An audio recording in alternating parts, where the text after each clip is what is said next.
to another video. Today's video is going to be about Fibro Fog. Fibro Fog? Fibro Fog. Okay, today's video is going to be about Fibro Fog. I asked you guys on Instagram about which kind of videos you wanted to watch, and although this wasn't the one with the most votes, I did see that a lot of people did want to see this, did want me to make this video, so here it is. I have some notes here that I'm using to help me, because if you have Fibro Fog, you will understand, and after this video you will understand why I always have notes and why I always have lists with me for every single video. The first thing that we need to talk about is what is Fibro Fog. Fibro Fog is a type of cognitive dysfunction which is reported by a lot of fibromyalgia patients. It is also often referred to as brain fog. This means that we suffer from impairment in various types of memory. And also we have a rough time concentrating. I'm going to list the main types of memory that are affected and what each type of memory does. The first type is semantic memory. This involves the ability to recall general information. Second type is working memory. Working memory is a part of our short-term memory, and it involves learning and processing facts. The last type is meta-memory, which involves the self-awareness of our own memory. This affects our ability to use memories in aid of learning and is also really important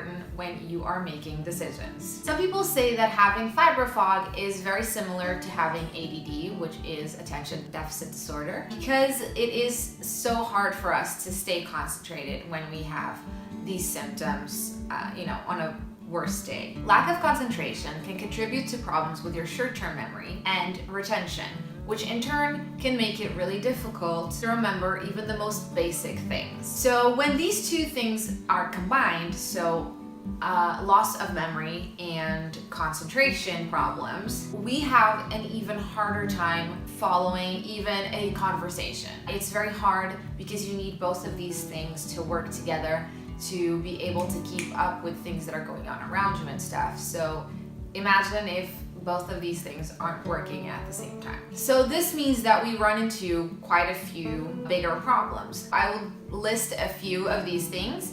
There might be more, but these are the ones that I have found, and I will explain each one individually.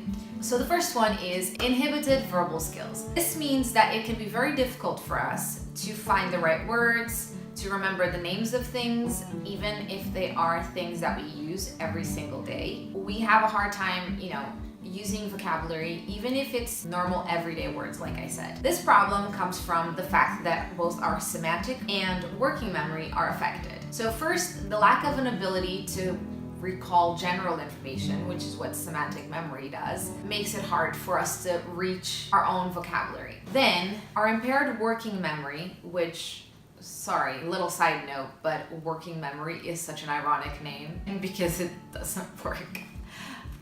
Anyway, we have impaired working memory, so we can't, the short-term memory part. It makes it tough to remember the first half of the sentence while we are trying to find the right words to use in the second half of the sentence, which then means that we get lost even when we are talking.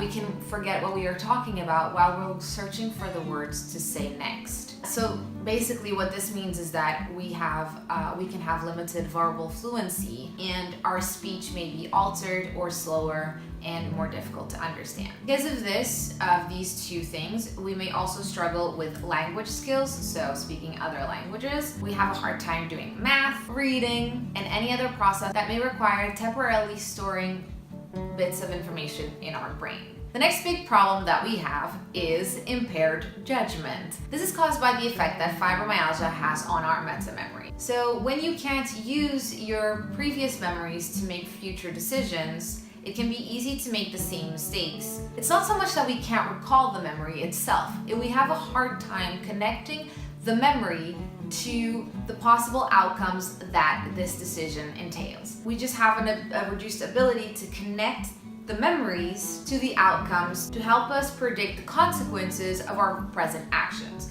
So this means that on a day where I have Fibro Fog, because I can't really make the connection between my previous memories and what that means in this present situation, I may make the same mistakes that I've already made, or I will give you an example.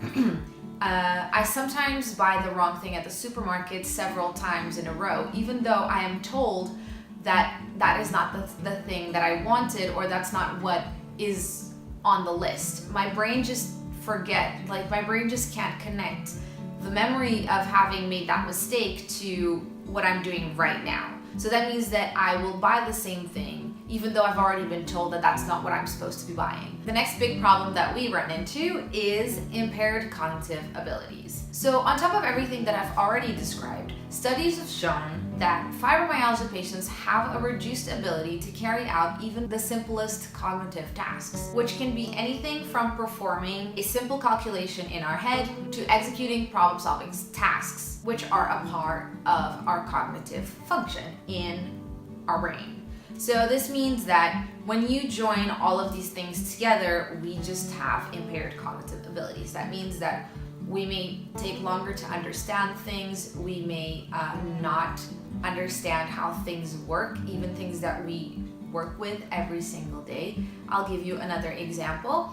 Sometimes when I have very bad Fibro Fog days, I have a hard time working the TV remote because I can't remember sometimes where things are or how to access, certain things on the television through the remote, and I forget what certain buttons are for, and sometimes I'm using it the wrong way around. It doesn't happen every single day, but it happens, and it is a part of fibromyalgia. The last thing that I want to mention that is like a big problem for us is the difficulty multitasking. This is obvious from what I've already mentioned and described. If we can hardly accomplish the simplest tasks on their own, imagine joining a bunch of things together. So the ability to concentrate or stay focused is even more difficult when we are presented with multiple tasks. So this means that we can get the instructions wrong, so we forget what we are supposed to be doing.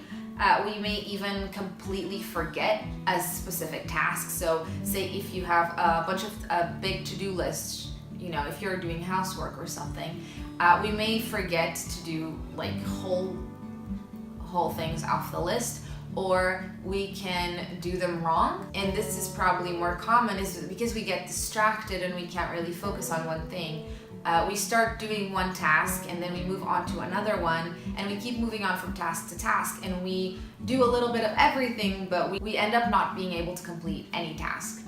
We just do a little bit of everything. Although not a part of the cognitive issues from fibromyalgia, researchers have also found that Fibro Fog seems to be worse for patients who are also dealing with depression, anxiety, sleep disorders or sleep difficulties, or have hormone fluctuations. So after all of this, what can we do to help reduce the symptoms? And if you can't really reduce the symptoms, then what can you do to help at least reduce the impact on your daily life? Here are some things that I do and some things that I suggest, but I don't necessarily do. But I'm just gonna give you a little list of things that I think might help. So these might work for some people, but not work for everybody. Like everything with fibro. The first thing, which I think is super important, is using reminders. Write down all of your appointments and all of your engagements and all of the things that you need to get done, and everything in one place. I use my phone calendar, which is synced with my laptop, so that means that even if I'm on my laptop and I make an appointment, I can put it into the calendar and it will be on my phone, so I'm always, up to date and it's all in one place. Set reminders for things that need to be done, that are important, that you can't forget. Write down lists for things that you need to get done, because this is a really easy way to check if what you've done and what you haven't. I would suggest that you make the list really, really thorough, so like every tiny step of everything that you need to do, because this not only makes you feel like you're accomplishing more things and makes you, gives you a little bit of a ego boost, but also this means that every tiny step of every task gets done. The next thing is having routines and being organized. For example, always putting important items in the same place. So you always leave your keys in the same place. That becomes an automatic gesture, and then you always know where your keys are because you always put them in that place. It's easier to not lose things. Do things and tasks always in the same order. Create a routine and create an order to things, and always follow that order, because then it becomes an automatic thing and you don't have to think about it so much, and it makes it easier for you to remember getting things done and to just keep up with things. The other thing that I would suggest that I think is really important for this and for everything else is having a good sleep schedule, having a good sleep routine. Lack of sleep is a really great help to make all of these symptoms worse. Making sure you have healthy and regular sleeping habits can really improve your symptoms and can make you feel better in other parts of your life. Okay, the next thing I would suggest is hydration. I know this sounds a little bit silly, and I do mention this in a lot of my videos, but drinking enough water is so important for our body's functioning. When we are tired and when we don't sleep enough, it's very easy for our body to become dehydrated, and a lot of problems that we have come from this. So if you have dry skin, dry hair, your mouth is always dry or your lips are always dry, it can be because you're dehydrated. It's very important to stay hydrated, and even more so if you're not getting enough sleep. And I find that on days where I'm very tired, if I drink tons of water, it helps me feel better. So give it a try. Even if it doesn't help with these symptoms specifically, it's bound to help with other things. The next suggestion that I have for you is having a healthy diet. Obviously, this also helps with other things. Eating healthily can help your cognitive processing. The next thing that I would suggest is supplements. I don't personally take anything for my brain, but I do take supplements for other stuff, and they have helped me so far. That can help you get the right minerals or vitamins or nutrients that you are missing from your diet or that your body's just having a hard time retaining. Make sure you read thoroughly before you start taking anything, and if you have any questions, ask your doctor before you start taking any supplements, just in case they don't work for you. Be really careful, but it is something that's worth exploring if you would like to. The last thing that I want to suggest, and I think it's the most important one of all of these, is don't be too hard on yourself.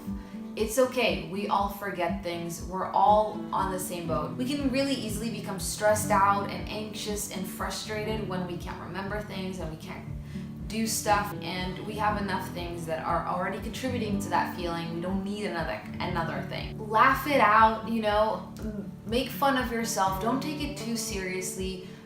Invite your family and your friends to make fun of you when you say silly things, and make it a joke, make it something light and fun that, you obviously don't want to happen all the time, but when it happens, don't worry about it. Don't take it too seriously, because taking life too seriously is only gonna stress you out, and stress is gonna make you flare, and flares are gonna make you hate your life, so just don't do it. And don't be ashamed of it, because you're not doing anything wrong. Don't worry about it, That's all of the things that I wanted to talk about today. I hope you enjoyed this video. If there's any other fibro ideas that you have for videos for me to make, let me know. If you enjoyed this video, don't forget to leave it a like and consider subscribing to my channel. It would make me so happy. It means so much to me. Yeah, that's all of the things I have to say. I will see you in the next video.